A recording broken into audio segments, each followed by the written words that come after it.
Hello, and how's everyone doing in the Galactic Family Podcast world tonight? Tonight we have an awesome guest with us tonight. The title will be Training the Sixth Sense with Lori Williams. Today we are honored to welcome Lori Williams, CHT LMT, founder of Intuitive Specialists, and one of the world's leading experts in controlled remote viewing. Trained by Lyn Buchanan, a former member of the U.S. military psychic spying program, Lori became the first certified civilian CRV instructor in 2001. Over the past 2 decades, she's trained thousands worldwide, assisted law enforcement, guided corporations, and helped individuals discover their true potential of their intuition. Let's welcome her to the stage. Lori, how you doing tonight? Jay, thank you so much for having me on your show. That was one mind-blowing introduction with all the art and the oh my goodness, that was definitely a trip. It was awesome. I really enjoyed watching it. So, can you take us back to your earliest experiences of intuition and precognition, and what stood out to you the most? Gosh, there's been so much. First of all, I had this when I was a baby. The age is not exact, but my mother was like, "You were around 2 years old."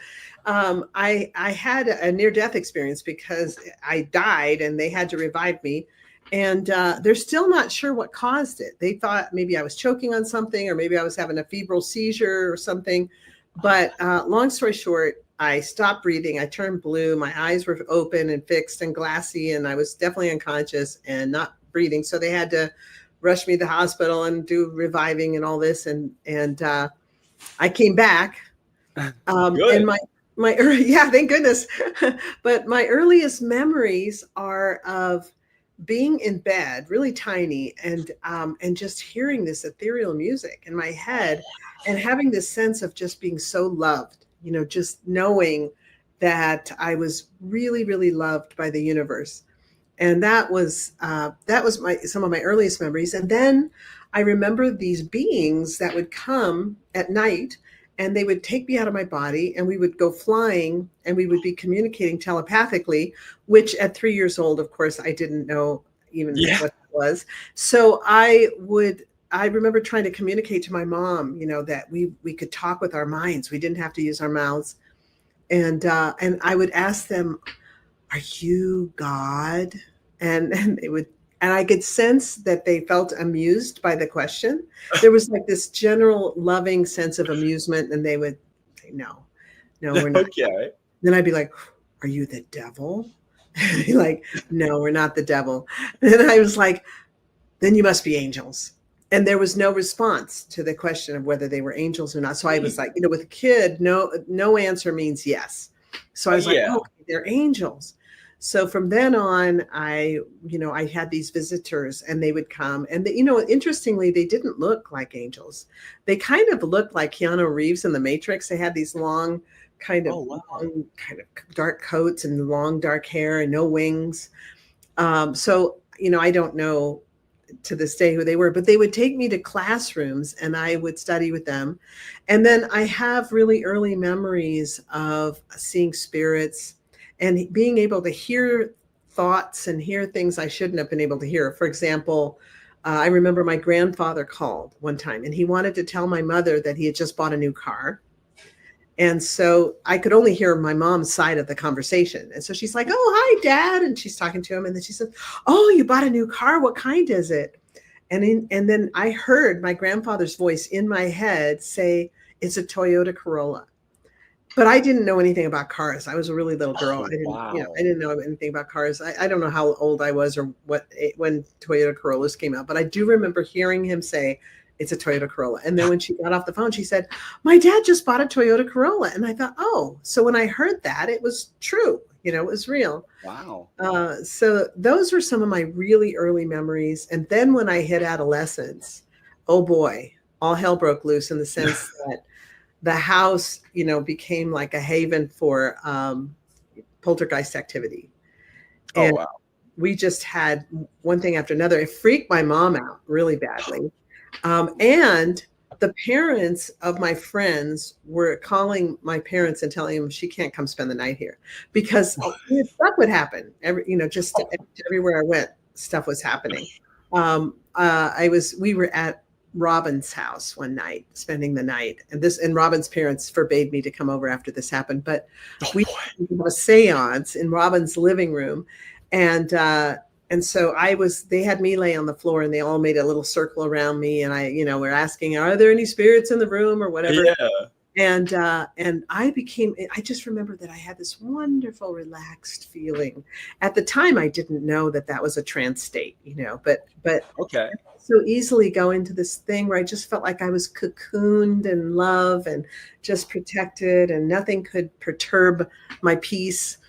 And suddenly, on a calm night, no storm, nothing, the front door, the very heavy wooden front door of this beautiful home, just went wham, and it opened just really loud.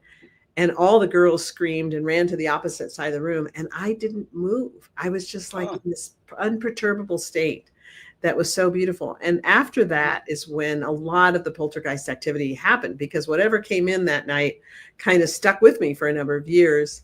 Told me his name was Bennett Reeker. I've looked for Bennett Reeker in every kind of spelling I could think of and have never found anything. But maybe it's Bennett Riker. I don't know. He pronounced it Reeker. But Bennett Reeker. But anyway, Bennett kind of followed me around and would shake things and move things. And actually, my entire life, I've experienced psychokinesis, which is where objects move by themselves around you. And just to give a few examples, Jim and I were watching a documentary called Walking with the Tall Whites. Maybe you've heard of it. Yes. Yes. And we were watching that documentary, and it was January 6th when the Capitol got attacked or invaded or whatever you want to call it. Yeah. That was January 6th.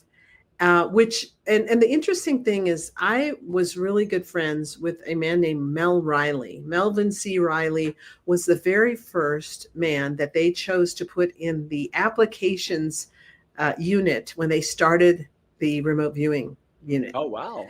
And he was the first guy to get in there. He was the only soldier in the 20-year period that served two tours of duty. So he was there 4 years, and then they sent him off on reconnaissance for 4 years, and then they had him come back for 4 years.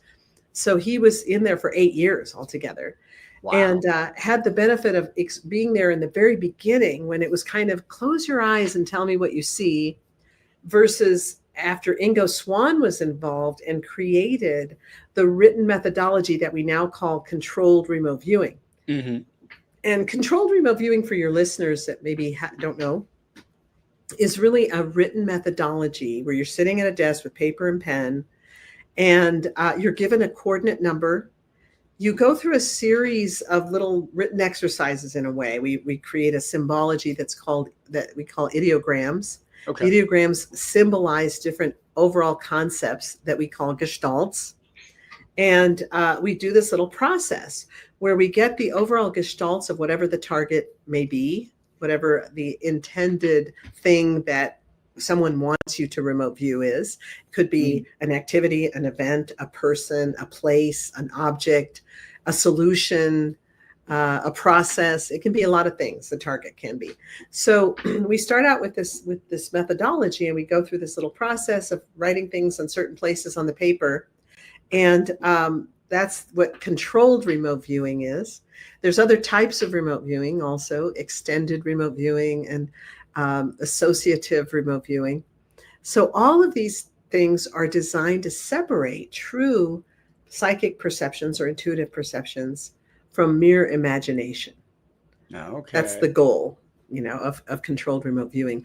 But the thing about controlled remote viewing that I love is that so many of us have these spontaneous things that come up, that we don't understand, suddenly, like hearing my grandfather say Toyota Corolla, or you suddenly know who's calling, or you think of someone and they contact you or whatever.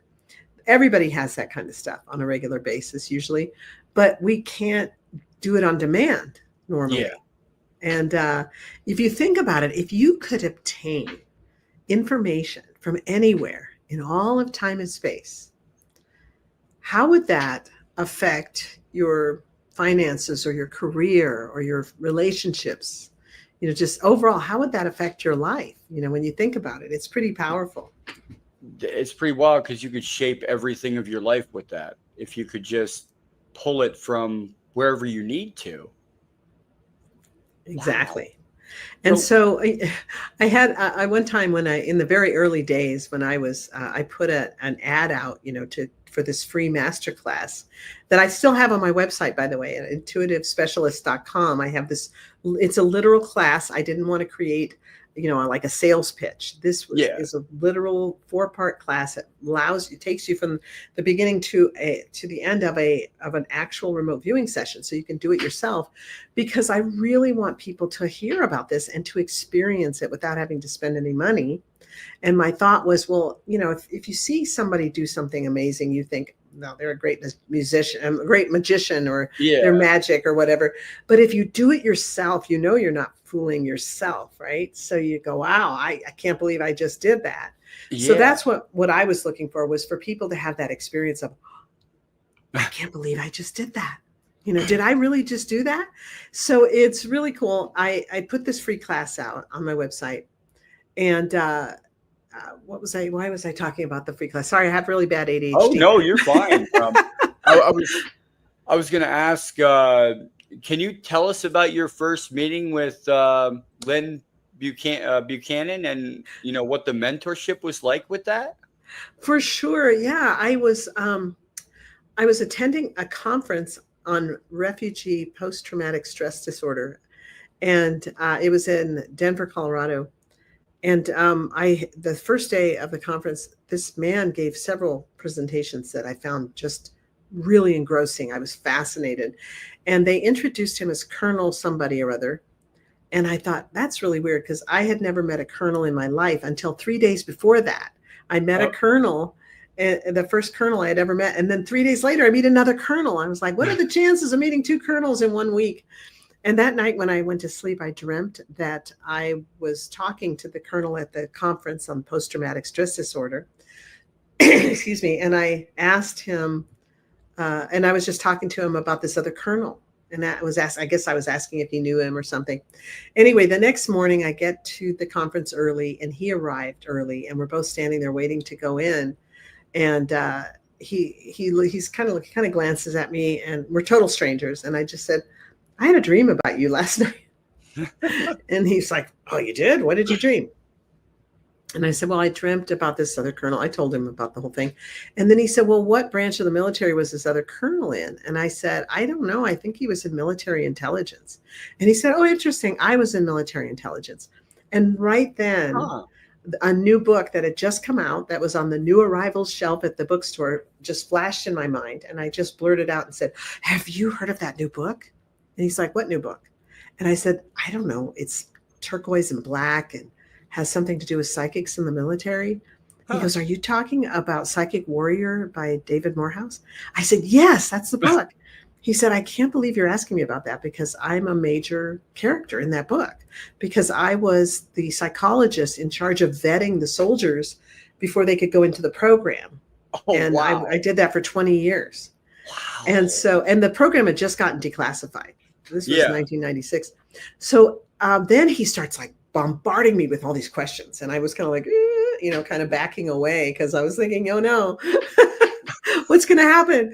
And I just and he goes, we would have loved to have you in our program. And I was like, oh, goodbye. So as I'm getting away from this guy, he goes, wait, when you get home, go on the internet, which was still pretty new in 1996 when you think about it, Jay. Yeah, the dial tone. Yeah, he's like, go on the internet and look up controlled remote viewing. So I was like, okay, mental note, look that up. So as soon as I got home, that's what I did. I made a beeline for the computer and I looked up controlled remote viewing. And the first thing that came up was this beautiful webpage, and it said, what is CRV? Okay. And I started reading it, And it was like this eureka moment for me. It was like I heard trumpets and angels. I'm just joking, of course, but I really felt like, oh my gosh, this is what I've been looking for my whole life. Because I had been looking for a way to reconcile belief systems with events in my life that didn't seem to correlate. But then when I read about this, it was so great because it was by Lyn Buchanan, and he gave such an excellent explanation of what CRV was by starting out by saying all humans have psychic ability. It's another sense, just like seeing, hearing, smelling, tasting, touching. It's another sense. It's just there.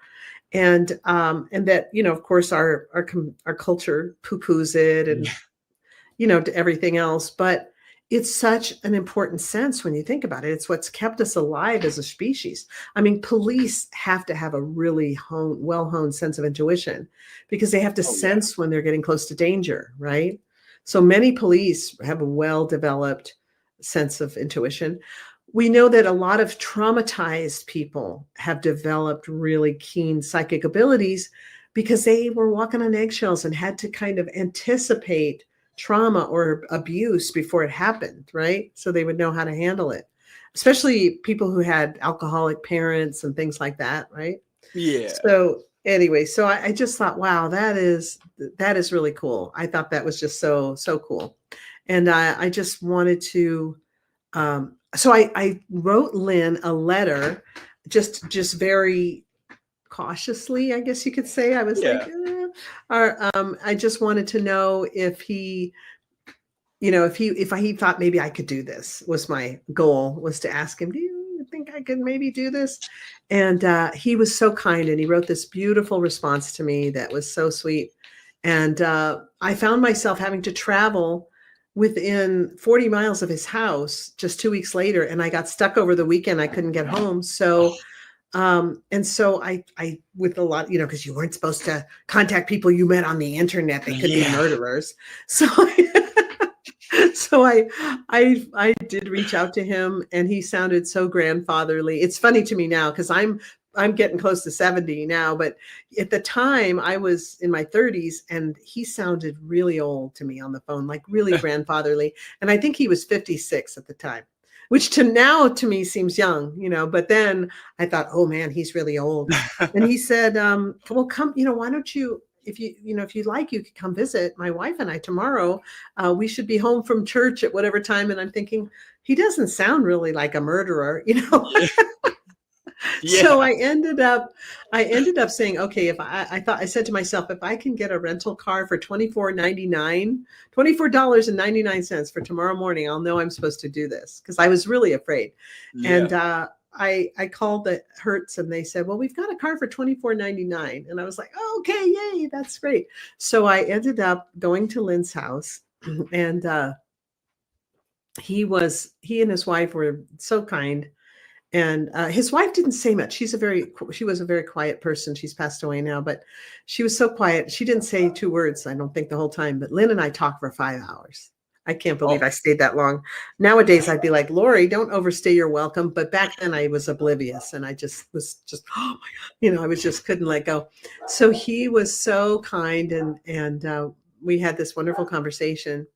And I didn't find out till years later, because his wife became my best friend. She was my best friend. And years later, we were at a pre-class dinner with a bunch of students, Lyn and I, and somebody said, Lyn, tell us how you met Lori. So he told the whole story, much as I remembered it, and then it was all exactly as I remembered it until he said, and then when she walked out the door, my wife looked at me and said, Lyn, you have got to stop inviting these crazy people to our house.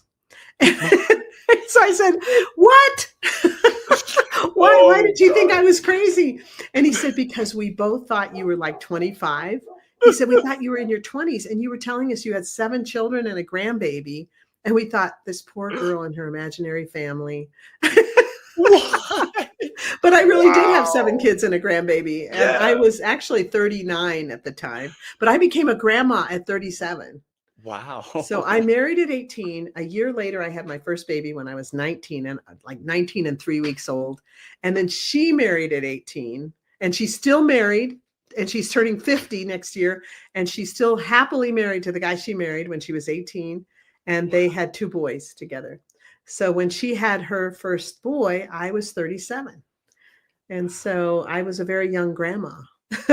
And I guess I looked younger than 37, although when, that age group between 20 and 25 and 35, or, you still look kind of, it's hard to tell how old someone is Yeah. when, Yeah. between 25 and 40 almost, you kind of go, oh, okay, it's starting to get a few crow's feet maybe, but anyway, so we talked about so many things in that 5 hours, and I just felt like, oh my gosh, this is like a twin soul in a way. We really have a lot of similarities. And so I was so excited, and I desperately wanted to sign up for his first, he was going to teach his first group class in a few months. And I had to work out a deal with his wife because my husband and I both wanted to take it.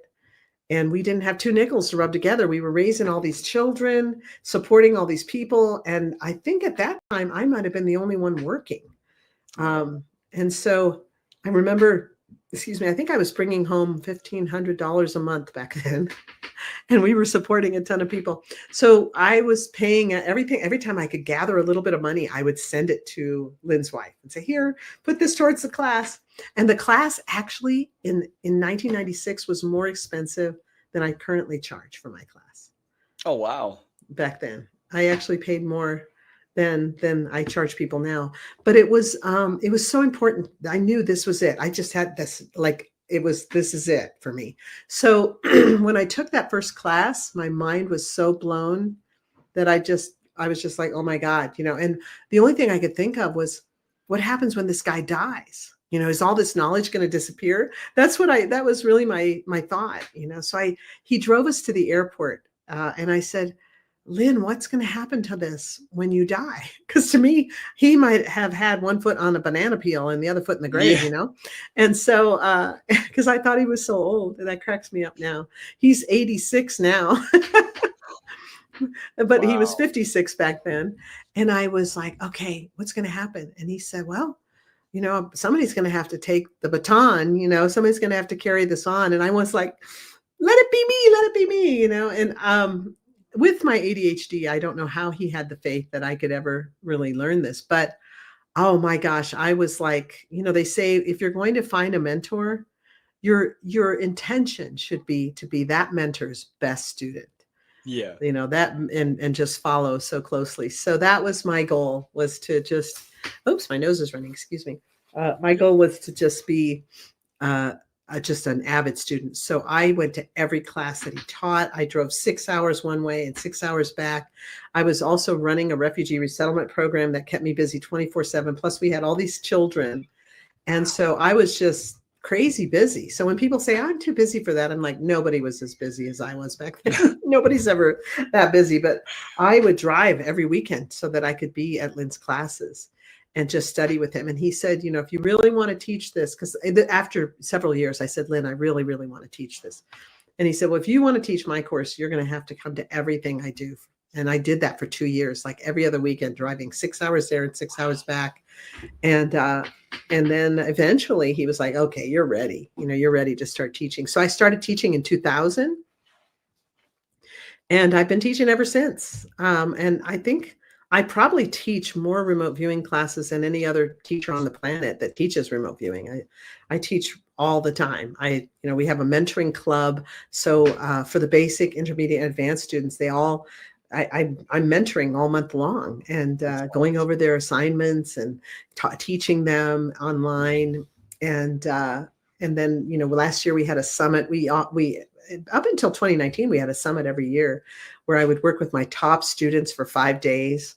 And then last year we had a summit at the Manzano Mountain Retreat in Torreon, New Mexico. Nice. And it was so fun. And it was, I think, 3 days long. And we had 40 people come to that. Wow. And it was so fun and such a blast. And I'll be presenting in Cloudcroft, New Mexico, October 1 through 5 at the International Remote Viewing Association conference there. Nice. And it's being held in a haunted hotel called The Lodge. And it's really going to be fun. Anyhow, but you had asked me, you'd asked me about my early experiences. The poltergeist experience really did set me off on a search, with having objects move around. Oh, and I was telling you that we were watching the Tall Whites, and Yes. Mel Riley had died, and Mel was the one who was always telling me that the Tall Whites were trying to reach me. And I kept having these experiences with these tall whites in my dreams. Yeah. And so we're watching this documentary about the tall whites, and there was a chair between us and the television, kind of off to the side, just a dining chair, an armless dining chair was off to the right, and I mean off to the left. And suddenly that chair just lifted up on two legs and just kind of hovered there for a second, and then just slowly came back down onto all four legs. So Jim looks at me and said, "Did you see that?" And I said, "I did see that. Did you see that?" He's like, "I did see that." I'm like, okay, back to the documentary. But we have things like this happen all the time where objects move by themselves. Just crazy stuff. Jim's glasses will suddenly start hopping across the table, or a fork will just kind of float across the room. So do you have like little items like, okay, oh man, where'd my keys go this time? Like, we do, back in April of 2017, Coast to Coast AM asked me to be on Coast to Coast AM, and they asked if they would give me 3 remote viewing targets to view without me knowing what they were. Yeah. And if I would view those, and then if I would bring my results on air, and they would have me share what I got for each one of those targets, and then they would tell me what the targets were. And when I told Lyn I was going to do it, he said, "You're really going to do that? Like, that's like the ultimate dog and pony show." And I said, "Yeah, I'm going to do it because I figure I can't lose either way. Either I'll totally blow it and ruin my reputation, and then I'll be able to retire and just enjoy living out here in this new place that we just moved to out in New Mexico." I said, "Or I'll do really well and it'll really cause my business to explode." Yeah. So one of the targets was Bigfoot. And so Bigfoot was the target, and it was so funny because I had never had any experience with Bigfoot ever. Like, I had no interest in Bigfoot. Yeah. Harry and the Hendersons, that was my experience with Bigfoot. And so I had this profound session with this interdimensional being that was so wise and so loving and shared so many amazing things with me about how they protect themselves, how they're able to avoid being caught, all this information. It was so fantastic. And when I was done with that session, then the poltergeist type activity just really increased like crazy. And stuff started disappearing like all over the place. And so all this, like, and the craziest thing was that we had just bought an Apple TV box with the remote. Yeah. We came home, and we live out in the middle of nowhere, and we were living in this beautiful Earthship, and it just had one TV in the living room, and there was no couch or anything. There was we had 2 recliners, and so I was setting up the Apple TV thing. I had the remote right in front of me, and I'm getting everything set up and lined up and connected. And all of a sudden, I looked down, and the remote was gone. So I'm like, wait a minute, it was right here in front of me. Where did it go? And I'm looking around. I searched everywhere. I searched and searched and searched, and the remote was gone. And wow. stuff had been disappearing a lot. And so then one night, we're watching a DVD because we couldn't watch Apple TV because the remote, we didn't have it. Yeah. So we're watching a DVD, and suddenly in the middle of the movie, the Apple TV comes on. And so we're both like, how can it come on if we don't have the remote? And we had checked we checked the cushions of the recliner, we checked everywhere. And we're like, okay. And then, it goes back to the movie, and we're watching the movie, and then it comes on again. And Jim looks at me and goes, "Let's go to bed." So we went to bed. And the next day I called Apple, and I told them what happened. And I'm talking to this young guy, and I explained what happened. He goes, "Lady, I'd be out of that house so fast. I'd be running out of that house." And I said, "Why?" And he said, "Because that could not happen unless someone is managing the remote. Someone was manipulating the remote." And he was really freaked out. Well, So we had lost about 10 things that had vanished, including the remote. They were all small things. Another thing that was happening was that doors were locking and unlocking by themselves right in front of our eyes. Just like my car, I'd go to my car, I'd get there, and the door lock would be going. Oh gosh! And then we were carrying food from one of the Earthships to another Earthship, and we had made like 3 trips, and we get back like with some food, and the door is locked. And I said, Jim, why'd you lock the door when we're making these trips? He said, I didn't. It can't be locked. It must just be stuck. And he goes, and sure enough, it was locked. And after we had walked away, the door had locked. So all these crazy things are happening, and we had lost all these items. And then all of a sudden, all the items appeared in one of the other Earthships, not the one we live in, the ones that are like guest houses and are usually empty and disoccupied. Suddenly, they all appeared in a little brown paper bag, all the items that had vanished. And so, including the Apple remote. So, oh my gosh. So it was really weird. And the weirdest thing, though, about that whole Sasquatch thing was that, well, we live on the edge of a national forest, number one. Okay. And they say that Sasquatch, if you live on the edge of, there's going to be Sasquatch living in your forest. It's a huge forest. And so meanwhile, back when I was 15 years old, I ran away with my boyfriend. I was this wonderful, compliant, obedient little girl, and I fell madly in love with my first love, and he and I ran away together, and he was my age. We were just kids, right? So we ran away together to Hickory, North Carolina. If you're going to run away, don't go to Hickory. Anyway, we ran away to Hickory, North Carolina together, and my parents had to do some amazing sleuthing to figure out where I'd gone, and they found me and came and got me. But thank goodness, who knows what would have happened. My whole life could have been different. But anyway, so meanwhile, and I lost touch with that boy. And the amazing thing is, for years afterwards, I thought about him, because he was my first love. So even when I was married, I would still think, whatever happened to Jack? Whatever happened to Jack? And I'd always wonder what happened to Jack. And then I heard rumors that he had died. I'd heard rumors that he got into drugs. I heard all these horrible rumors. Yeah. So I just assumed that he had died somewhere along the way. Okay, so I did this whole thing with the Bigfoot on Coast to Coast AM.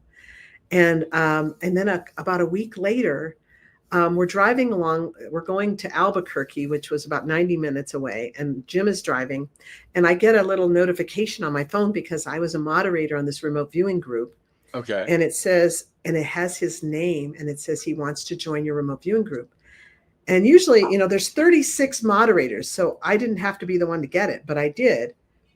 And I instead of just clicking accept like I usually would do, I said, Jim, I can't believe this. It might be this guy that I ran away with. And I had told Jim all about it, right? And he's like, ooh, he said, click on his profile. So I clicked on the profile, and it was him. A 60-something-year-old version of him, but it was him. And I was just like, oh my gosh. I think we were both 60 at the time when this happened. And I was just like, oh my gosh, it's him. So I sent him a message through Messenger. And I'm like, are you the same so-and-so that lived in Tennessee during these years? And da da da da da. And I said, and he says, yes, that's me. And I said, oh, and then I said who I was. Oh, using my maiden name so he would recognize it, right? And he couldn't believe it. He was blown away. And I said, how is it that you're asking to join this remote viewing group?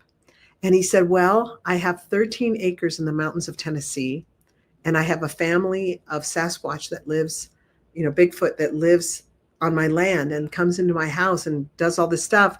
And so I joined a group, a Sasquatch group on Facebook, and the owner of that group just put out an announcement saying a professional remote viewer just did a session on Sasquatch for Coast to Coast AM. And I said, that was me. That was me. I was the professional remote viewer. I mean, the crazy linkage of that. And he said, well, Sasquatch connects people.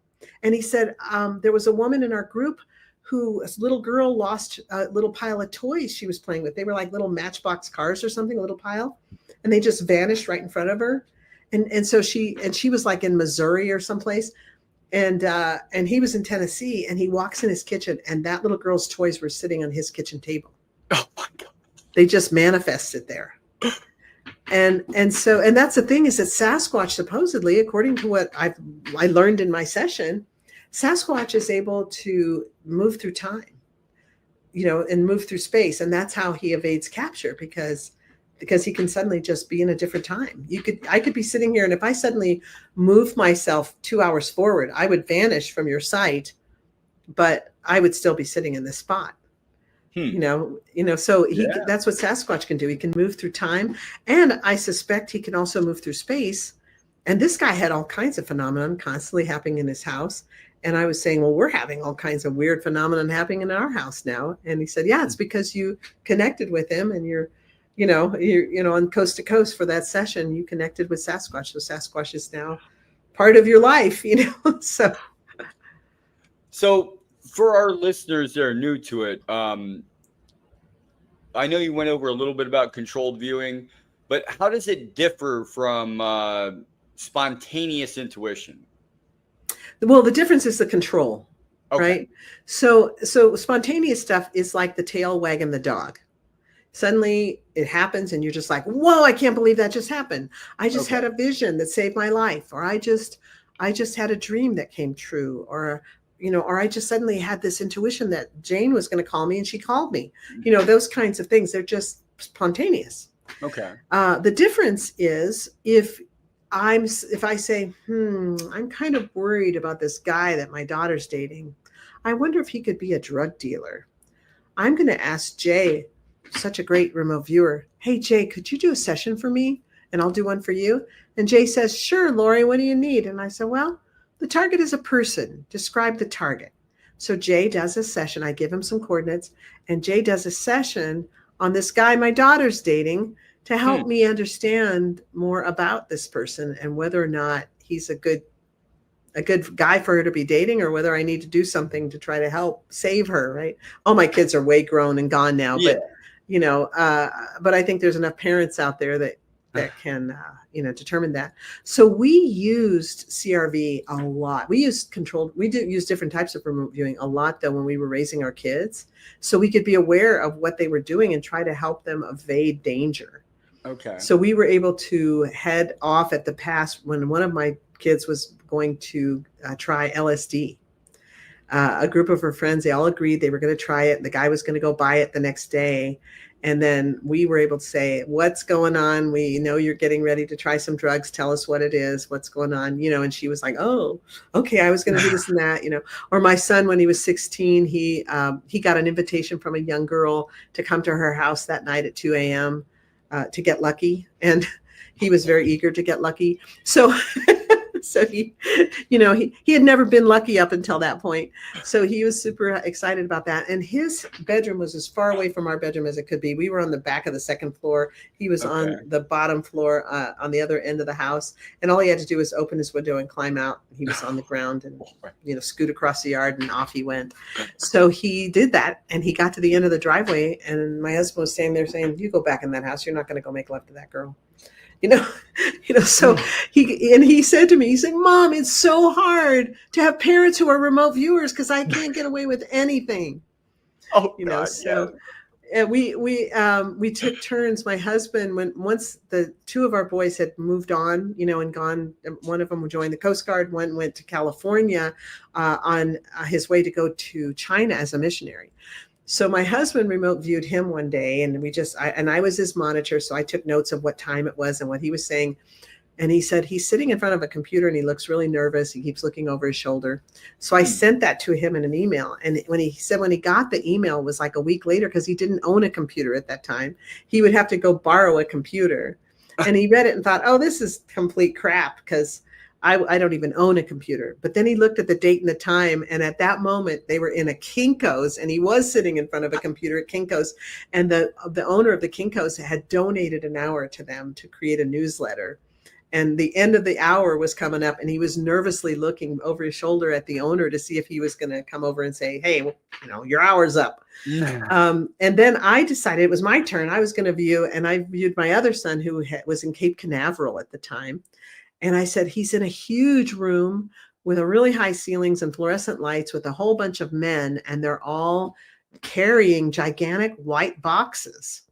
So I sent this to that son, And he writes back and says, Jesus, Mom, I was in a warehouse with a bunch of guys and we were moving washing machines.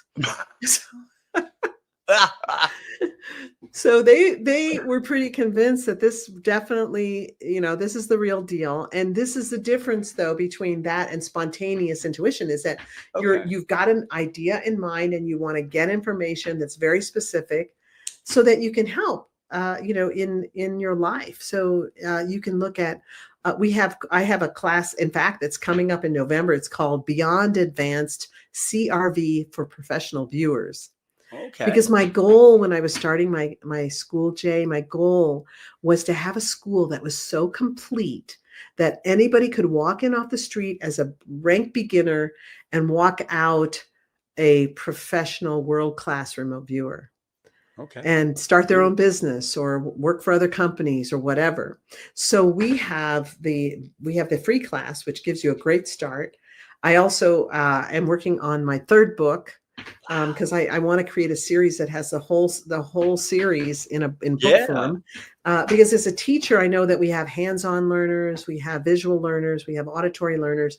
So I'm like, I want to have a way that people can receive this information or absorb it in the way that's best for that type of learner. Yeah. So I thought, okay, so we've got to have basic CRV, which I teach in a 3-day course. It's coming up, as a matter of fact, Jay. It's coming up October 21, 22, and 23. Okay. It's my flagship course. It's the foundation for everything else, and it's a 3-day fast track workshop. Nice. I have that same course available as a video course, and it's a 6-week video course where you get a module for people who prefer video learning because they can control the schedule and they can watch a little bit and replay it and that kind of thing. Yeah. So I created a video course, and they get a module every week for 6 weeks, and each module contains 7 videos. So they could watch a video a day and get the whole course in 6 weeks. But for people who are like, nah, I want to get it in 3 days, they can take the live course that's coming up October 21 through 23. Okay. And then I have an intermediate course. The intermediate course takes viewers, in the first course, they learn how to remote view something in an envelope and get colors and textures and temperatures and smells and sizes and shapes and patterns and positions. They even start getting conceptual things like, this feels political or this feels religious, that type of information. And then they also learn to sketch the target. That's all in the basic course. Then in the intermediate course, they move on into getting greater and greater levels of detail and how to tap into another person's subconscious mind to get greater understanding for relationships and for things like that.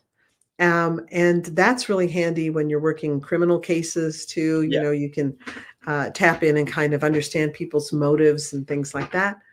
And so we have that for the intermediate. And then the advanced course gives them a whole bunch of tools to get information like, how tall was that guy that robbed the 7-Eleven? Or how much food should I purchase for this event that I've got coming up? Or how long is it going to really take me to build that building that I'm getting ready to construct? You know what I mean? It's like you can get quantifiable information, like dimensional information of size, weight, height, depth. You can get a timeline information, like when in all of time did that occur?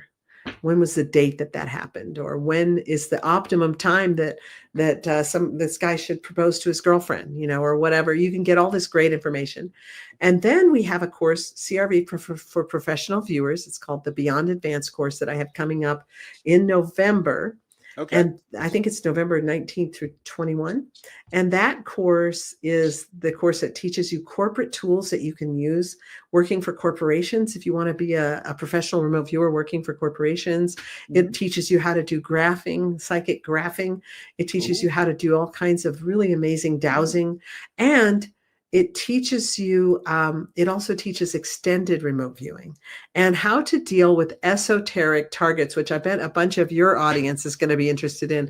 Those UFO targets, those alien targets, those mysteries that have never been solved targets that you might not be able to get feedback on. Do you blend the CRV more as like a science or an art form then, or is it both?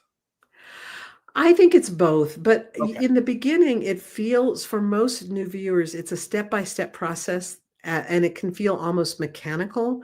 And we Okay. want it to be that way because we're building a very firm foundation so that Yes. students can go step A, step B, step C, or step one, step two, step three, Yeah. and really learn this. So even one of my students said, "Gosh, if I could have known anything before I got into this." I wish somebody had told me that you don't have to have ever had any kind of a psychic experience in your Mm. life and you can still really be good at this, because he became very good at it. But he said, I would have started this 10 years sooner if I had known that I could do it. But I just thought you had to have some kind of indicator in your life that you were psychic or have seen angels or ghosts or something, But so Yeah. anybody can do it. Anybody can learn it if they apply themselves. But it's like a martial art. It requires practice and dedication.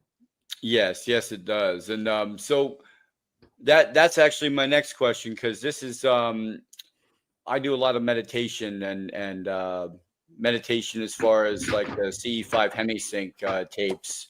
And what role does consciousness play in the process? Is CRV accessing something universal or deeply personal to the person, or is it both? Oh, you Both. can, yeah, it's so versatile. That's why I love CRV because it's really versatile. And you Okay. can even incorporate other psychic techniques into the CRV process. We actually teach our students how to do that.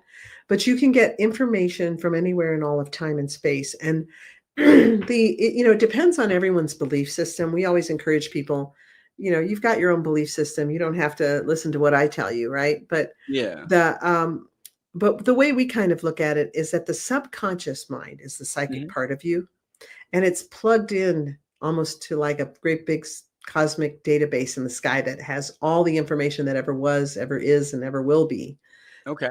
So that you're tapping into that.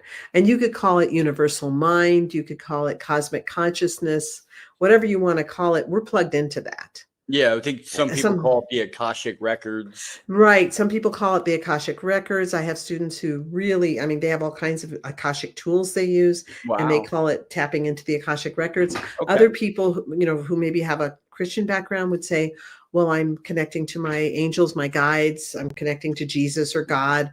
It doesn't Okay. really matter what you call it. The bottom line is that we all have the ability to connect in that way. Does that make Yeah. sense? Yes, that makes perfect sense. So going on, what with your law enforcement cases that you worked on, what is one of the most memorable that you can remember that you've worked on with law enforcement? Oh gosh, I worked on quite a few. In fact, for about 2 years, that was all I did. I did Oh, a wow. lot, and it became very draining because, people think, "I wanna help find missing children," but they don't realize that a lot of people who are missing when you're working with law enforcement are criminals who are on the lam, Hmm. and some of them could be very dark, Yeah. so you're tapping in to try to get their plans and intentions and where they're heading and that kind of Ooh. thing, and it's like, ugh. You come out of that feeling like you need to go take a shower and because you just kind of got into this really dark, sticky ickiness. Yeah. And so I found after 2 years that I really needed to back away from that it was just becoming too heavy. Okay. But uh, I did have some really exciting experiences while I was doing that. One of the most memorable for me that stands out was I was working on a kidnapping case, Oh, and it was a businessman had been kidnapped in Mexico, oh, wow. and the family who were everyone was based here in the U.S. The family had hired their own private investigators and their own investigative team because they didn't trust the police because the police Yeah. were all corrupt. So so when they contacted me, I was like, nope, I don't work with families. I only work with investigative teams. And the reason for that is because it can really get the family into a mess. If you were like Jay, if let's say you came to me and said, my family member has disappeared, can you work on it? I'd have to say no, because working with the family usually doesn't bear any good fruit. Number one, the family could take your information upon themselves to go searching, and it could get them into danger. It could get them into a dangerous, some of these people have been Yes. thrown off cliffs and are buried in the bottom of ravines and scary things, so Yes. we don't want the family getting into danger, number one. And number two, if the police don't, if you've got police actively trying to help and actively searching, and they didn't ask for your help, then they take your stuff that you've spent hours on, or maybe multiple people have spent tons of time on, Mhm. and it goes right into file 13, so we refuse to work on missing people cases unless the investigative officer is requesting it. But so I immediately said no to this family. And then they explained the whole situation and that they had their own investigative team and that I would be working with the investigative team, et cetera. Okay. So I went ahead and accepted it. And it was one of the most phenomenal things, because using the techniques that we teach in the intermediate course, I was able to connect with this guy who was guarding. He was sitting in a chair in a hallway, and the hallway had all these doors, and each door was a cell in which a kidnapped victim was staying. So they had multiple kidnapped victims, which was a complete shock to me because I thought I was looking for one person, right? Yeah. And I was, and so I said, I was communicating with this guard, and I was like, why are you kidnapping all these people? And the response, I suddenly had a complete understanding of their whole ideology, just like as if I were him. Like, this ideology is really important. And he said, porque somos la la la la la, and he said the name of the organization, which I wrote down. And when I sent in my report, the investigative team had never heard of this organization. And they looked it up, and sure enough, that organization, their headquarters was right where this guy was kidnapped. And they were the group that had kidnapped him. Oh, wow. And so that was one of the rare times where I actually got like a very specific, and it was a long name, like the Symbionese Liberation Army, kind of a title. And Wow. and so it was a really long name. And it turned out that group did exist, and they had done the kidnapping. And then another, and we worked on this for months. I was just going in back and forth. And so one night I was working on it, and my husband was monitoring me. And so I just was so deep into the session, and I was like, he's like, well, can you help me understand where you are? And I said, well, I'm in the dark. I'm outside. It's really, really pitch dark out here. There's no lights. We're out in the country, but there is a hill off in the distance that has some lights on it. And he said, what is the name of the hill? And this guy said, and he told me the name of this little village. So, and meanwhile, I had done all these sketches of the whole little area where they were holding all these people. I had done all these sketches of where the layout of the buildings, where the trees were. There was a water tower, where there was a parking area. And then there were these really strange diagonal lines behind this one building that I didn't know what they were. But I drew them in my picture, these diagonal lines. And so I gave the name to my husband, and I was like, I don't know. We didn't know. We went on Google Earth. We typed that name in, nothing. We got zero, nada. So the next day, my husband comes home from work, and he comes in and he goes, I found it. I'm like, you found what? He said, I found that. That's the little village by that name. And I said, well, how did you find it? And he said, I went to a specialty map shop, and I got a really detailed map of Mexico, and I found it. And so we got the GPS coordinates off the map, and then we entered those into Google Earth, and up comes exactly what I'd drawn: the layout of the buildings, the diagonal line, water tower, the whole everything. We found it on Google Earth.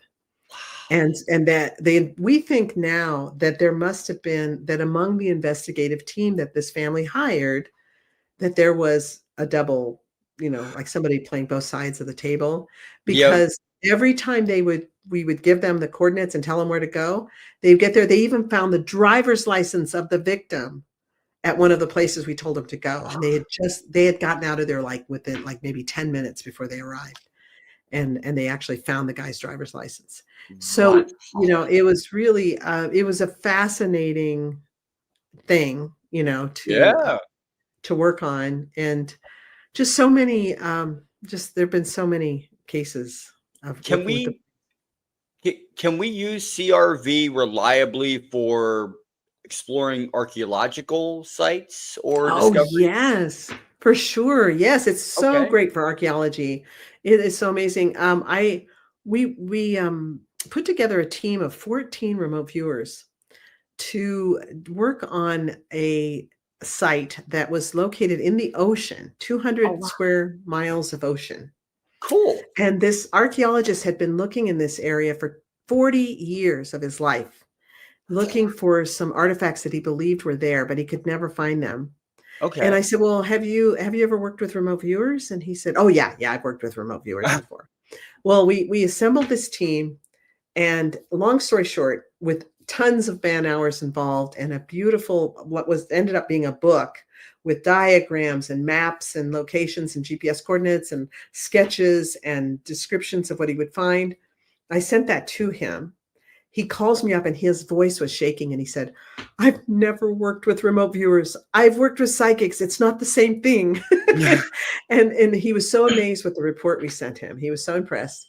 And then he took boats and divers and equipment and went to one of the GPS coordinates and found everything he had been searching for 40 years. Just as we had described them. He found archways and gates and inscribed pieces of wall and all kinds of things. So it was a very rewarding project. Tons and tons of work, but it That's was really so rewarding. phenomenal. Just the history and the amount of history that was saved also because you guys found this site. You don't know what would have happened days later or years later. I mean, that's incredible. And you've trained thousands of students, ma'am. What do you notice is the biggest barrier for beginners? The biggest barrier is fear. Okay. Because we've been raised in a society where you've got to get A's. You've got to get straight A's, right? And if you don't get straight A's, you might get in trouble. Maybe your parents will punish you or take away your viewing your TV or your gaming privileges or something nowadays, right? So and so fear of failure is huge. Like people will say, "Lori, can anyone learn to do this?" I'm like, anyone can learn to do this. And they always think, what if I'm the first one that can't, right? That's always the thought, Oh, I'll be the first one that can't do it. And so, of course, and in the beginning, the process is designed to open the door between conscious and subconscious mind. Because when you think about it, Jay, those two minds can't really communicate with each other directly. mhm. So that's why sometimes your body reacts to something and you go, "Oh man, my neck aches. Why is my neck ache?" And you realize that you were really tense because you were thinking about this upcoming event that you weren't ready for or whatever. And your body's reacting, right? So the body is the link between the conscious and subconscious mind and helps them communicate with each other. And the process is designed to open a door to create an easier way for them to communicate. And once that door is open, there's a little bit of sibling rivalry and a little bit of a tug of war because your conscious mind and your subconscious mind are kind of wanting to be in control. Yeah. And so that can be a battle in the beginning because you'll be thinking, well, I think the target is red, smooth, and shiny. I bet it's an apple. And it turns out to be a fire engine. So the part of your brain this is really based in brain science. And the part of your brain that wants to name everything happens to also be the part of your brain that is not psychic at all.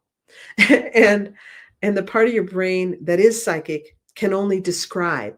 So our main mantra with controlled remote viewing is describe, don't identify. Because the minute you start naming things is when you go off kilter, right? So I said it's red, smooth, and shiny, which was accurate. Then I said apple, and it was a fire engine. So as soon as I tried to name it, that's when I went off base, right? Okay. So and so we want to honor both brains, both parts of our brains. We want to make sure that the conscious part of our brain that's trying to help, like, I know what it is. It's an apple. It's an apple. We want to be sure and honor that part of your brain too and give it a job to do. And so we want to train that part of your brain to be like the reporter that's doing an interview and Oh, interviewing the subconscious mind, and then allowing the subconscious mind to have a voice without feeling too threatened by that, without the conscious mind feeling like, well, but he's going to take my job away, or whatever. So the structure of controlled remote viewing is designed with that in mind, and it's designed to keep the conscious mind busy giving it a job to do so the subconscious mind can work as a partner and give the information. Yep, and I will give you an example. I actually did a controlled remote viewing with a friend of mine, myself. And if you are 199% correct on that. If you're thinking about it, you're going to go off. You can't really think. You're just when I was thinking about the object that he had this little box or this little thing he put the safe he put it in or whatever, and he was like, it's going to be an object. It's either going to be a triangle, a circle, a square, or another like a rhombus or something, another round one. And he puts it in the safe and he says, okay, now what is it? And I had my eyes closed and I was thinking like I was reaching my hand in the safe. And when I did, I went like this and I went, ouch, there's spikes around it. It hurts. It's not round. It's a triangle. And he goes, oh my God, you got it. I'm like that. So That is is kind of what it is? That's not controlled remote viewing. That's extended remote viewing. Okay. That's what we define as extended remote viewing, because you closed your eyes and you were just kind of letting information come to you. With controlled remote viewing, we want the eyes open because it's part of keeping the conscious mind busy. And we're following this process and we're allowing free flow of consciousness to make it onto the paper. So we want everything that pops in our heads to come out our mouth out loud and then to make it on the paper. I got you now. Awesome. So, how do you handle skepticism from the new students or broader community, ma'am? I don't get a lot of skepticism from students because people who sign up for the courses usually, they aren't signing up because they're skeptics. They're signing up because they really believe it's going to work. People just don't pay money for stuff that they don't think is going to work. Also, the free class is really helpful if someone is skeptical to trying the free class. Sometimes a lot of people who were skeptical are just like, in fact, a guy right now that is a coach, I have a 3-year professional certification program now. And I have coaches that work with people once a week with their remote viewing, and they're really wonderful expert coaches, remote viewers. I have one of my coaches started out writing me this is how we got to know each other. He wrote me a really snarky letter because I had just put out my free course and he got an email and he responded and said, oh, this is just one of these email bots that just throws out emails, and whatever. And I wrote back and I said, no, I'm an actual human. And it's not a bot, and then he said, really? Oh gosh, I really thought it was a bot. And then we ended up writing back and forth and he ended up taking my courses and took them all, but he was hugely skeptical. And he ended up just convincing himself because he did so amazing. And now he's one of my remote viewing coaches. Oh, that is awesome. So why do so many of us ignore our intuition, and how do you think we can strengthen it in our daily life? Well, I think that we tend to fear that which we don't understand. And we also are afraid to make mistakes. So some of the things I like to train my students to say, kind of an affirmation, is give yourself permission to make a mistake. Give yourself a permission to be wrong, and realize that when you're learning this, when you're just learning, you've got the training wheels on your bike and nobody's going to die. Nobody's going to get pregnant. All you have to do is just let things flow and give yourself permission to make stuff up. And I usually substitute stuff with a 4-letter word that starts with an S, but you got to give yourself permission to make things up. And because instead people are like bent to the task and they're thinking, I can't make a mistake. I just got that it might be round, but what if that's wrong? What if it's not round? And then they're afraid to write things down because they don't want to be wrong. And it's because of the way we were raised. You get in trouble if you're wrong. And so I have to totally get them to shift that mindset and be okay with being wrong, be okay with making mistakes so they can just flow and let that information just flow. And then they find that's when the accuracy really starts to come, when you just let go and let the information come out your mouth and onto the page, from your head to your mouth. Yeah. So how do you balance it though between the scientific structure of CRV with the metaphysical or spiritual side though? Well, I came into this from a very spiritual, I had been a missionary for 20 Mhm. years. And so I came into it with a very strong Christian mindset. And and when I became friends with Mel Riley, which happened because we were both assigned to the same project, and later after the project was over, we discovered that we'd both been viewers on it, and we both had the exact same very wild experience viewing Mars. Oh, And wow. so that's how we became friends, is we bonded over this experience we both had. And you can read all about that. There's a blog on my website where I tell the whole story of that, and it was Sure. really crazy and really wild. It's called 18 Years of Excitement. So if you type the number 18 and then years of excitement into your Google thing and Yeah. put intuitive specialist right at the end of it, it'll pull it right up, that blog. I'm definitely gonna read that after this. But there's the thing is that when I reached out to Mel was very spiritual. He had been pretty much raised by the Ho-Chunk Nation of Indians, of indigenous people, Yeah. and he was very spiritual that way. And so, and again, he was the only guy that was in there for 8 years, right?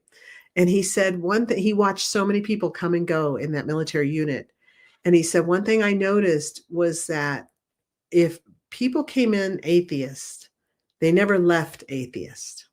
Oh, And he wow. said, and people that came in with an idea of like, wow, when I get out of here, I'm going to really make money from this. He said those people never made it as remote viewers. They just never got good.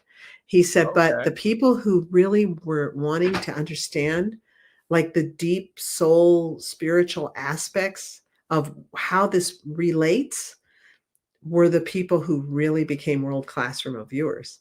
Okay. So if you think about it, you can't separate it. You can't separate your spirit and your soul from the part of you that's accessing information from anywhere in time and space, because it's all one. It's all Okay. interwoven, you know? Yeah. So what advice would you give people who do wanna start to trust their instincts more often then? Well, just start trusting it for one thing, because the biggest thing is that we second guess ourselves, right? We Yeah. second guess ourselves. How many times have you had like a gut instinct to do something? Like I can give you an example. I was going to accompany my son. He was going to drive a truck with some equipment in the back, musical equipment and speakers and stuff. And he was going to follow me because he didn't know how to get to this place. And it was before GPS, and so he was a teenager. So I was like, well, follow me in the truck. And, and then as I was getting in the car for him to follow me, I had this strong inclination to take a completely different route than I would normally take. Okay. That would have been a little longer, but I really got this strong feeling I should go this way and not that way. And then I thought, oh, that's silly. Of course I should take the quicker way and the more direct way. So I went and I was driving along this road, and a truck was coming, and it had illegally poached dead deer piled up in the back bed of the truck. And as he's coming this way, one of the deer slid off right in front of me, and I hit it. It was a dead deer, but I hit it really hard, and it tore up my Oh. car really bad. Oh, And wow. I couldn't drive the car. I was pulled over, and we had to call the police and everything. And that guy just took off because he had all these illegally poached deer. And but I really had a strong feeling, don't go this way, but I did it anyway. Mm. So I think that happens a lot where we don't listen to the intuition. So you're saying if you've got someone, how can they trust themselves more? They just have to start trusting themselves. Okay. You just have to, and a lot of times not everybody is clairvoyant, but I've Yeah. always had visions where I would suddenly have like a blinding vision that saved my life so many times, that warned me of things, things that were going to happen. So you got to believe in those too. You've got to like, okay, I just had this vision. What does it mean? And you act on it. You go, okay, I need to take action to not allow that, to occur because I've been warned. Yeah, and it was, man, I had a very, very quickly, I had an experience happen to myself, like that. I'm sitting down in my house, me and my girlfriend are in the room, we're sitting there, and I'm just thinking, and she's like, "What's wrong?" And I'm like, we're scheduled to go somewhere in like an hour, right? We're scheduled to leave to go somewhere to hang out and have a good time, out in the woods, hiking on the trails. And I'm like, we need to bring those gloves with us. And she said, why are we bringing gloves with us? I said, I don't know. I said, I'm getting some kind of thing, some kind of thought in my head that we are going to have to save an animal today somehow. And we go there. Nothing happens. We went there. We hiked and everything. We're coming back down this hill. There's a deer, a baby deer, running up this hill. There's a mountain this way and a ditch on the other side, running up this road, this 2-lane little road. And I'm like, there it is. We have to save this deer. And the deer went down, down the road very slowly and went back off to the side. And I was like, we did it. See, that's what came to me. And it was really strange. It just like bring the gloves came to my head. I love that. We got asked to go film the Alaska Triangle. It's a series, I think, on anyway, I'm in, Jim and I are both in. Yes. That's a great series. Yeah, we were originally in the pilot, and then when they transferred it to Amazon, they made it episode number 9 of season 1. Mm-hmm. But they flew us to Wales to do that. It was a company, because the Travel Channel or whatever it was had hired this production company from Wales.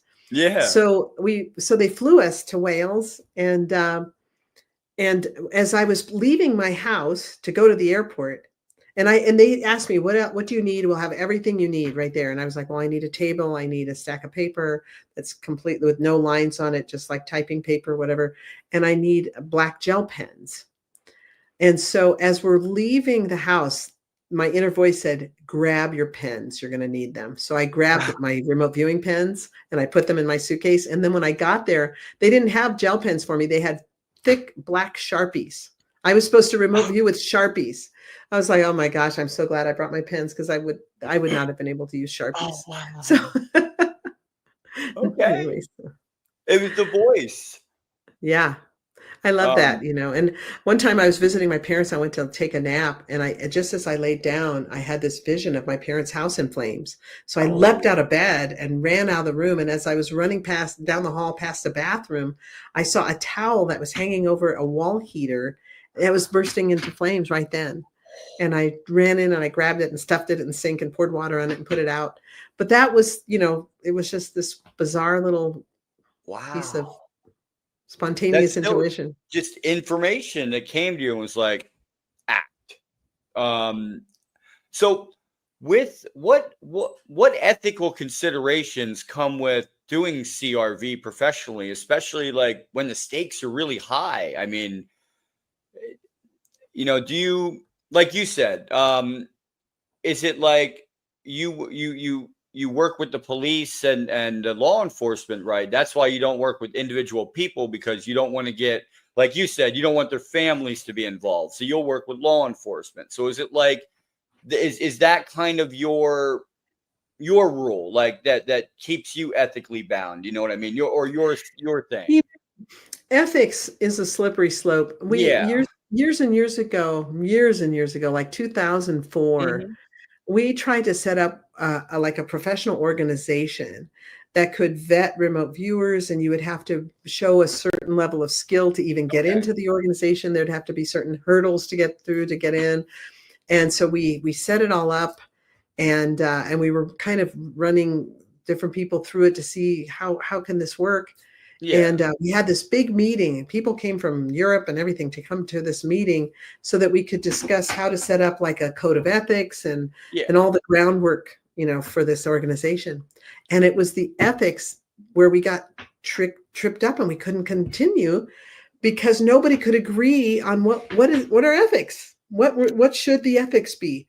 And I learned a lot from that experience, because you can be friends with someone that you think is perfectly ethical, mm-hmm. and then find out that they do certain things that they consider just fine. They don't consider them dishonest or anything, and that you would never do because you just wouldn't feel comfortable with it. Okay. Does that make sense? And so we found that everybody had different ideas of what was okay and what was not okay. For example, I said, I will never work with a married couple. I have people that will ask me, could you remote view? I had a lady who wrote me a letter. She said, I have a session that I need you to do, and I'm going to send you $500, which back then was what I was charging to do a session. She said, I'm going to send you $500. And I wrote back and I said, you want me to remote view your husband to see if he's cheating on you. And I'm sorry, but I don't accept that type of target. And she wrote back Yeah. and said, you are correct. Thank you very much. And that was the end of that. But the thing is that in that discussion with all these other remote viewers, I explained that I didn't consider it ethical to do something like that. Okay. And several of the other viewers were like, oh, I totally would do that. Like, why not? And they didn't see anything wrong with it. But I was like, I don't want to be the reason somebody gets divorced, based on something I say. So I didn't consider that ethical, but a lot of other viewers said, I do it all the time. So, and they didn't consider it unethical. And I don't think any less of them either, because, it's fine. If they're having a good experience with it and nothing's ever gone wrong and it's okay, I guess it's okay. But I just personally, it's not something I feel comfortable doing. So ethics can be a slippery slope. Like, I don't like the idea of spying on people. I feel like that's not ethical. I don't want to spy on people. At the same time, I did ask somebody to remote view a guy my daughter was dating just because I was just concerned that he might be dealing drugs and I was worried about it, Yeah. So I did ask somebody to do that. Now, is that ethical? Maybe not, but which is stronger, my need to protect this person's privacy or my daughter's safety? As a mother, I would say a parent's love is more stronger. Exactly. Yeah. So, so it's that's the thing, is each case has to be judged on its own merits, and each viewer has to be responsible for their own code of ethics, right? Okay. Let me tell you, there are, this started with the military, the U.S. Yeah. military, right? And we all know about MK Ultra, for example, right? Yep. So if you think that our government is ethical, well, you're living in a very different reality from the one I live in. But because I remember Lyn telling me, if you had any clue of some of the experiments that they were running when I retired, this was Lyn Buchanan, when he retired, and I think he retired in like the 80s. And so he said, if you had any idea, like we were talking about the movie Dreamscape with Dennis Quaid. Oh, I love that one. Yeah. And in that movie, it's like a government experiment. Go into people's dreams and see if you can kill them, because if you can kill them in their dreams and they actually do die, then that would be a great weapon, right? That was the kind of the premise of the movie. And he said, oh my gosh, Lori, if you had any idea of some of the stuff they were playing around with when I retired, you wouldn't be able to sleep at night. It's like pretty freaky. So yeah, I think that all around us, there's people. I have had people ask me, not lately, but years ago, would say, well, do you think it's ethical to even teach this? Should you be teaching this to people? And I say, well, here's the thing. There's tons of people out there who already know this stuff and are using it for nefarious purposes. Yeah. So don't you think we should balance it out by training some good people? Like, let's have a balance. If we've got a bunch of bad, evil people doing it, can we have some good people? And I tell you, I have been blessed in that ever since I started handling my own business and having my own students that I personally put out ads for and gathered, that I've had the most wonderful, ethical, heart-based students. And I think every teacher attracts certain types of people to them. And I just tend to attract the most wonderful people, just really great heart-based people. So I'm very grateful for that. That is awesome. Do you believe CRV can reach into the future, or are we ever only looking at tapping into possibilities? Oh, that's a really good question. There is an analogy on Lyn Buchanan's website, which is crviewer.com. And you can go to free resources, and it'll have this drop-down menu. And one of the drop-downs is analogies. And they're excellent because they really help you understand some of the more abstract things behind psychic phenomena.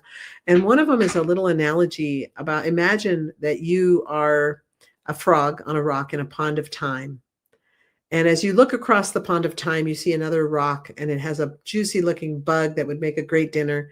And so you leap into the pond to swim to the rock to get the bug.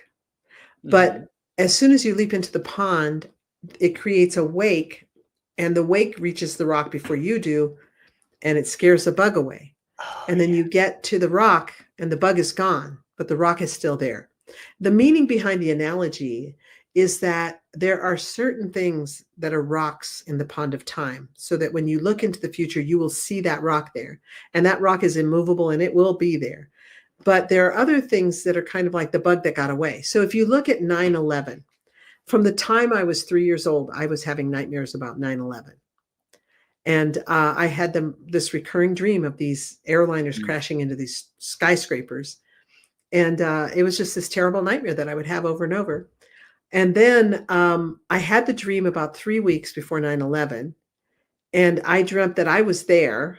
And I knew that that I was in a foreign city. I mean, another city, not from where I lived. And then I ended up having to travel to New York, and I was destined to fly out of New York on September 10th, 2001.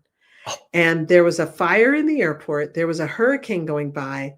I was sitting on the tarmac. I was supposed to fly out at 3:30, and I was still sitting there at 9:30 at night.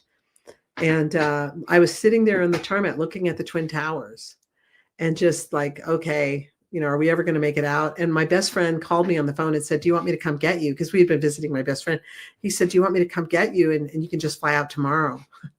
oh, And and I said, I think we're going to go. And we ended up having to be put up in a hotel in Dallas. We were flying to Amarillo, but by the time we landed in Dallas, it was too late to get a flight to Amarillo. So they put us in a hotel, and we got up the next morning, and we're standing outside of TGF Fridays, and we watched that second plane hit the towers. And I was the one who reacted. Everybody was just, and I was like, okay, we got to get to a payphone. We've got to get a rental car immediately because they're going to shut down the airport. I ran to an official at the airport and said, we want to get our luggage. They're going to shut down the airport. Give us our luggage. They gave us our luggage. We got a rental van. I went around saying, who's going to Amarillo? We've got a van. And I got everybody together, and we got in a van and we started heading to Amarillo. But wow. I was ready because I'd been dreaming about it my whole life. And I was like, oh, this is the thing. This is my dream. Right. So I knew that exactly what to do. But Yeah. it's like you just I feel like 9/11 was a rock in the pond of time. It created a huge investigation because so many people didn't show up for work that day at the Twin Towers that they wondered if there was a conspiracy and those people had somehow been informed of what was going to happen and Yep. didn't. But it wasn't. It was like the nanny didn't show up. They got a flat tire. The kid woke up with a fever. They had all these different reasons they didn't go to work that day. And it was like, I think it was in the thousands of people Wow. that didn't go to work. And it was so many, they said this can't be a coincidence. But that was the ripple through time. All these psychics foresaw 9/11, that just viewing something in the future creates a ripple through time. Oh, And wow. that ripple can then cause people to go, oh, I can't go to work today. Or it can cause things to change because those people were not meant to die that day. Right. So they Yeah. didn't go to work that day. And so that they were the bugs that got away. But the act that the Twin Towers getting hit that day was a rock in the pond of time that could not be It changed. still happened. It Yes. had to happen. Wow. It had to happen. So that analogy kind of explains that we can look ahead and we can think we're viewing something in the future, but it could actually end up changing. And sometimes our Okay. viewing it can actually cause it to change. Like the double slit experiment, when you're looking at a particle through the double slit and it has to go through one or the other. And I understand that. Yep, my audience is all read up on that because you have to visually see it for it to change. And Yes. if you don't And see it, then it just stays, a waveform. And it's like, exactly. The active observation changes the whole thing. yeah, And one of the things that I teach my students and that we actually watch, we see it in action all the time, is retrocausality, where the future actually creates the past. okay. And we see that in action all the time, and we utilize it to our benefit. It's called the controlled use of time loops. Oh, that's a good one. So, have you I have seen a it? go Have you ahead. seen these CRVs overlapping then with UFO or UAP related targets? Oh, for sure. Yeah, for sure. Yes. I've done many UFO and UAP. And the hilarious thing is when the first time I ever got assigned to remote view a UFO thing, Yes, I ma'am. was asked by the head of MUFON in a certain state to remote view the Kinross incident, which occurred, in Wisconsin over the Great Lakes. Yes. And I wasn't told, all I was told was the target's an event, describe the target. And so here I was really still very much embedded in the whole Christian binary belief system. And I say that because I want to separate it from just plain Christianity, which is love and compassion and all these wonderful things. But Hmm. then when you have a Christian binary belief system, it's like heaven, hell, God, the devil, black and white. You Yeah. know what I mean? There's It's nothing in very binary. between. Yeah. And so I was kind of locked into this system. And all of a sudden I was on this UFO, which I wasn't even sure I believed in UFOs at that time. And I'm on this UFO and I'm actually there. I'm like bilocating into this UFO and there's this panel in front of me and there's a captain or somebody of authority wearing a uniform, but he was definitely not human. And he was standing next to me and he was showing me how he could control the whole ship with consciousness using his hand, which, he did have a hand, and he was using his hand, and there were no buttons or dials or anything on this. It would just look like a flat surface, but he could use his hand like this and control it with his thoughts and control the direction of the ship and the speed of the ship and everything with it. Wow. That's incredible. It's the I always say it and I love this. Flight of the Navigator. 1986 movie. Little boy gets connected to a psionically or a living spaceship that connects him and he goes into the future and comes back. I love that movie. Um It's called Flight of the Navigator. I'm going to have to write that down. yes, there's two movies I recommend all the time. Flight of the Navigator, 1986, and Batteries Not Included. Oh, I love Batteries Not Included. That was one of my favorite movies. You know what movies I'm always recommending? Interstellar and The Arrival. Yes. Good one. Those are two movies I'm always recommending because the Interstellar really shows the whole thing of retrocausality. And so does The Arrival. And The Arrival even includes ideograms. So it's very tied to remote viewing. So, So I love that. what is your view on using CRV for exploring cosmic mysteries or like spiritual realms? Oh, here's the thing. Okay. Okay, so if let's say I had a person walk in from the street and say, Mhm. "Teach me how to remote view," a lot of so-called remote viewing schools, Mhm. and I say so-called because somebody could walk in off the street and the first target they're going to give them is view the grays on the planet Xerxes in the galaxy of Nebulon, and then those people are going to go, "Oh my God, I had the most amazing remote viewing experience viewing the grays on this planet in the and and then they get all excited and there's never anything to back up what they got, so they become deluded into thinking I'm this amazing remote viewer, I can remote view anything, and they believe anything they get from here on out, and with no proof whether it's accurate or not. And Okay. that can lead to mental illness. It can lead to self-delusion. I mean, it's really a bad thing to do. Whereas if you have a remote viewer who we have a database that we use Mhm. for our students. Our students use it. They have access to it. Mhm. Anybody can use it. Actually, it's not even limited to our students. It's a free database. But if you put all your information, like if I say, I'm viewing this target, there's water that is blue and frothy and salty and really violently moving, et cetera, et cetera. And there's land that is dry and sandy and da da da da da. And then I describe, and there's a man-made object there that is blah blah blah blah blah blah blah. And I have this, and I have all these targets that I've viewed that have that information. And there's provable feedback afterwards. I can look at the picture and go, yep, there's the water, there's the land, there's that man-made thing. Then I can actually score my stuff. Okay, I said it was like this, yes or no. I said it was that, yes or no. And I can score it. I say, okay, well, out of that, I had 221 perceptions with 98% accuracy. Okay. So if I have a track record over hundreds or thousands of sessions, and I can say, wow, I'm really good in these areas. I really suck in these areas, because data proves everything, right? Yeah.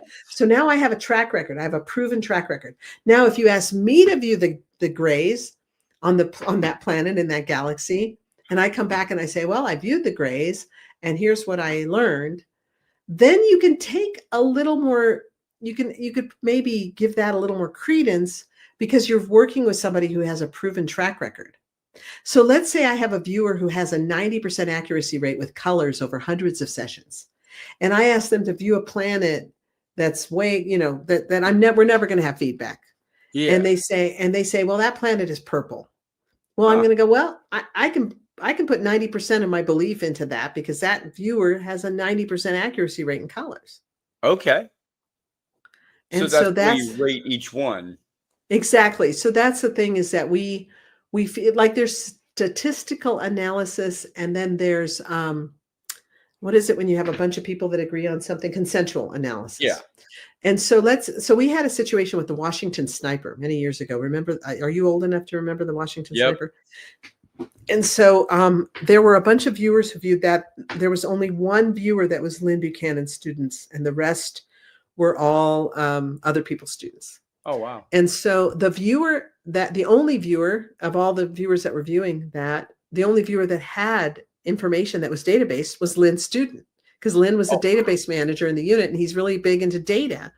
And so this guy that was Lyn's student had a really like a 95% accuracy rate in colors. It was super good. And so he was saying that there were these two men driving around in a blue vehicle, right? And it was a blue vehicle. If you remember the case, when they discovered it, it was this old blue Impala or something, and they had drilled a hole in the back that they put the rifle through. But all the other viewers mentioned a red vehicle. Okay. Now you had 9 viewers saying it was a red vehicle, 1 viewer saying it was blue. If you do consensual analysis, you say, we're going to throw out that blue perception because we've got 9 viewers saying it's red, and we're going to only report the red. Okay. But if you use statistical analysis, you're going to report the blue also. You can report the red, but you're going to report the blue, and you're going to mention, and the guy who's saying it's blue has a 95% accuracy rate in colors. So which of that perception, which one are you going to put more weight on? Are you going to believe the 9 viewers? Are you going to believe the one guy? Well, it turned out the one guy was right and the 9 viewers were wrong. Mm-hmm. And so, but it was very important to know the color of the vehicle. They were desperate to catch these guys, because so many people were getting killed, and they were so desperate to catch them. And so that color of the vehicle was a really important piece of information. Wow. So do you think CRV could ever be fully accepted by mainstream scientific community? I don't know if I don't know. I know that a lot of my students have a scientific background. Mm-hmm. My husband is a wonderful remote viewer. He is a retired forensic scientist. Oh, wow. And when he was still working as a forensic scientist, he had to host a conference that was an international conference of forensic scientists. And one of the things they asked him to do is if he would find someone in the local community that could teach a course. Like they taught one year, they had it in this one city where there was a broom maker who came and showed him how to make brooms, So he said, oh, I have no idea. Who should I get to teach something? And I said, I'll teach them. Let me teach them CRV. And so I had 2 hours with 70 forensic scientists. And when they saw what was on the agenda, they were like, oh man, what is this crap? And then I did a 2-hour class. And at the end of it, they all remote viewed their picture. And then they were lined up to talk to me when it was over. They were so excited, that they had accomplished this, and they did it. And they were completely convinced. These 70 scientists were solid. So I have a ton of engineers among my students. I have I have people who are computer engineers, mechanical engineers, all Yeah. every construction engineers, contractors. I have among my students many medical doctors and psychiatrists and psychologists. The CEO of Sony came and took my course. So I mean, these are these are not people who have no critical thinking skills. These are from the scientific community, and of course, you have books by Dean Radin and Russell Targ and Harold Puthoff. What are they? They're physicists. This whole CRV was developed through the auspices of Stanford Research Institute. You Hmm. can't go more scientific than that. And these were scientists who helped pioneer the laser, who have come up with CRV. So yes, the scientific community has been convinced for a long time. And in fact, the 20 years that the research arm, which was located at Stanford in Palo Alto, the 20 years they spent researching telepathy, ESP, clairvoyance, clairaudience, and all this stuff, they came up with more solid proof that all of this exists than the FDA has, proving that aspirin is effective as a pain reliever. Oh, wow. That is crazy, man. Like, but you can't argue with results. No, can't argue You with results. you can't. So if you could design a global intuition training program, would it look the same as yours right now, or would it be a little For different? sure. No, you can't get better than this training that I have. We even Wow. have a healing course called CRV Medical Applications, and it is mind-blowing. It is the most mind-blowing of all the courses that I teach. And these do kind of go off into spiritual realms in a way. I mean, depending on what you call spiritual, but they're the proof's in the pudding. The proof is in the Yeah. pudding. So I even have a CRV project management course. So when you go into a school to learn remote viewing, you want to know that you're going to get taken care of. We have the mentoring club, so people that come in and they get free months in the mentoring club when they buy a class, and then they just get their hand held. Because I always look back to my training and think, and Lyn was just trying to handle so much on his own at the time. I have a Yeah. team. I have a whole team now. I've got 11 people on staff now. But Wow. my company does, and I'm the only one with an actual remote viewing company that is successful and functioning and has employees. So the reason I'm saying that is because, number one, I'm a woman, and this was definitely a man's world, and I was swimming upstream. Just kind of nobody believed in me, and they underestimated me at every turn, and just, you were never in the military and you're just a woman, kind of a thing. And then I ended up realizing that I couldn't hang on to anyone's coattails, that if I wanted to do this, I had to be my own advocate, and I had to put the effort in to learn how to reach more people with it. I had to reach outside of the little tiny pool I was in. I was in a big fish in a very tiny pool. Yeah. So that was my goal, was to really reach beyond that and create a company that could be solvent and successful, and would carry somebody. So I think back and I think, what would I have loved to have? I would have loved to have somebody hold my hand the whole way that could work with me. I would have loved to have a CRV buddy. So I created this club, this mentoring club that has all the levels. So there's a CRV basic club, there's an intermediate club, there's an advanced club. Now we Right. have an ARV club, and we have a medical apps healing club. And so this club, once you get in, you pay the same price no matter how many clubs you get into within the club. There's all these Yeah. options, and I teach this class every month. It costs $49, called Flash Focus, and I Mhm. teach a different thing every month for 90 minutes. But if you're in the club, you don't pay for that because you're in the club, so you get it for free. So I just tried to pack it with all kinds of goodies so that it would really be worth it for people, and they would have that ability. So in the beginning, when I was learning, hardly anybody ever went past basic, and into intermediate and advanced. Now Yeah. we have a high percentage of people going all the way, and if you think of it, it's like climbing a mountain. You're going to have fewer and Yeah. fewer people as you get to the apex, because they're going to go, this is hard. Climbing a mountain Yeah. is hard. I don't want to do it anymore. But we have a much bigger percentage now going all the way to the top, because there's, we're there to support through the whole process. And at the as people become professionals, we're there to help. If they want to, we have that professional certification program, and they get an actual diploma, and they get featured on our featured viewers page. And if they want, not all of them do, because some of them have different plans, but what they want to do with it. But, and then we want to set them up for success if they want to make a career of this, So Awesome. that's the whole idea behind my school. That is so awesome. So let us get to the ending here because we're running kind of long. So we'll what is the one message you hope people carry with them after learning about CRV? Is that they can do anything. They are limitless. They are boundless. The name of my book is called Boundless, Your How-To Guide to Practical Remote Viewing. And I encourage people to get it because it's a cheap way to get a start. It's inexpensive to pay. It's $29 because it has color pages in it. But, for $29, you can actually learn the first 8 hours of what I teach in my 3-day course, which is a third of the course. And the second book will be coming out, and that'll bring in more. Even that'll bring the second day of the course in.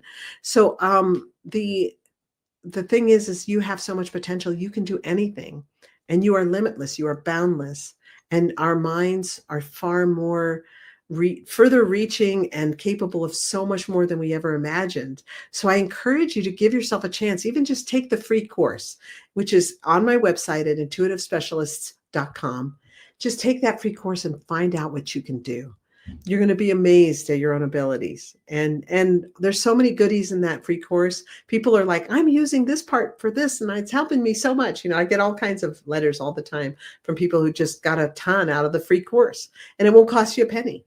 So, and then once you take the free course, that's what's going to show you, like, if either like, oh, this is really like too methodical for me and I don't like it, or this is what I've been looking for my whole life, which was my reaction. It's like, oh my God, this is what I've been looking for my whole life. And if you feel like that, then just taking the free course, you get an option to get in, with a huge discount with lots of free bonuses and stuff, just to be able to try it. Because my goal, I never did this for money, really. I mean, we could have lived quite comfortably on my husband's retirement, and I could have been retired years ago like my sisters. But no, I'm still working my rear end off at almost 70 because I love seeing how people reach their potential and get so excited. I love when they get their breakthroughs and they go, oh my gosh, this just happened. I can't believe I just did this. And now I've overcome this hurdle, or I've overcome this other thing in my life. Yeah. And so it's just so rewarding. It's so rewarding. So if you can take one thing away, just take away, I can do this. I can do anything.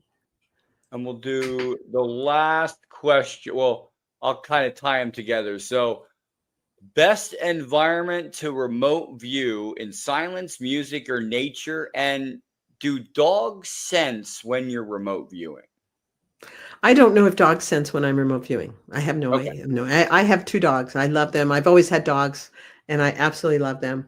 I don't know if they sense when I'm remote viewing. Okay. But as far as the best environment, it totally depends on the target. And I'll give you an example. So I was remote viewing a target that was indoors with artificial lighting. And as I sat down to do the target, I just felt like I wasn't getting anything. So I thought, I think my environment is too similar to the target. So I'm going to get up and move outside under a tree. And as soon as I moved outside, suddenly I could just remote view like crazy. Now, what if the target was out in an outdoor, beautiful nature scene, and I was trying to view outdoors in a beautiful nature scene? I might go, I'm not getting anything because it's too similar. So I need to move indoors maybe. When I was starting my journey, like I mentioned, I had a ton of children. We even had my 4 nieces and nephews living with us at the time. So my house was chaos, work was chaos, and I was trying to learn remote viewing on top of it all. And so every time I would view for 10 minutes and get interrupted. I had to view with noise and kids and all kinds of adverse conditions. I viewed at the dentist office. I viewed waiting for a plane. I viewed on airplanes. I viewed at the bus station. I viewed everywhere. I viewed on walks. I just would keep a clipboard and paper, and I was determined I was going to do this. I was going to make the time, and I did. Then when all the kids were finally gone and I had empty nest, Lyn called me and said, let's see if you can view in a quiet environment now. And it was a bit challenging. I was so used to viewing in chaos that it was a bit challenging for me to view in total silence, without any interruptions. And we were at a conference once, and there were groups from all different factions of remote viewing. And there was this one group that when they asked the whole entire room, hey, we want you to remote view XYZ, we're giving you a target. This one group got up and they were like, we can't view in these conditions. It's too noisy and da da da da da. And so one thing I'm always teaching my students is the best ability is to be resilient, to be tough, to be versatile. Because if you become a prima donna who can't view, if you don't have perfect silence, who can't view unless you have your lucky rabbit's foot, who can't view unless you have your special chair, you're going to be useless as a remote viewer. You want to be versatile. You want to be able to remote view under any conditions. That's super important. And the last question. You told me the last one was the last one. Yeah, I know. Last one. Well, this is the last one on my page, so I can't really ask anymore. The one thing people misunderstand most about intuition. What do they misunderstand most about intuition? That it's hard. Okay. It doesn't have to be hard. We make it hard if we want to, but it doesn't have to be hard. All right, ma'am. I will not hold you up any longer. I've got to lead a webinar in just a few minutes. I'm going to be leading another webinar. Thank David Flanagan for me for getting a hold of me and setting this up. And I'm very thankful you were here and able to make it. Very thankful. Thanks so much. I appreciate you. And yes, I'll be sure and pass that on to David. He's a wonderful, wonderful assistant. He's also a very successful actor. A lot of people don't know that about David. He's a very successful actor. And if you go onto IMDb and look up David Flanagan, you can watch his reel, that shows him in all these different roles and all these different movies. So that's kind of a fun little side note. Definitely. Thanks, guys. Appreciate you. Have a good night, ma'am. Thank you.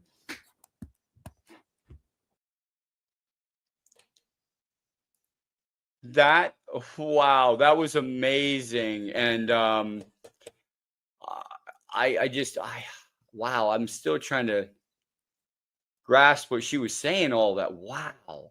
So training the sixth sense, Lori Williams.